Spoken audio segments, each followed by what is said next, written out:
Hi, I'm Tiffany with Headcovers.com, and by the end of today's video, you'll be able to tie a square scarf turban style. I'm wearing our Meridian beanie, and it has gathered sides and light padding to provide additional volume underneath and to also help prevent the scarf from slipping. To create this look, you'll need a large square headscarf, and today I'm using our 100% pure silk headscarf. To start, we're going to take two opposite corners and fold it into a triangle.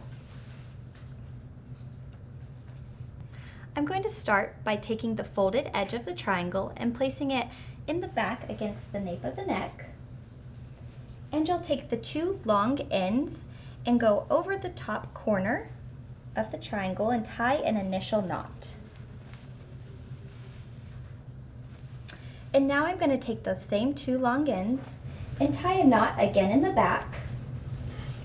And then we can tuck them up underneath the sides.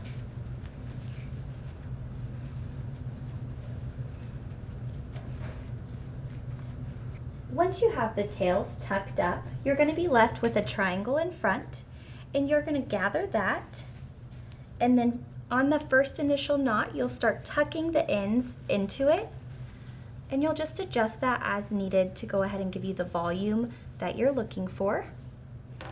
And this is how to tie a turban. Let me know in the comments below if you're going to try out this look or if you have any questions. All products are linked in the description box below, and if you liked this video, give it a thumbs up and subscribe to our channel. I'll see you in the next video.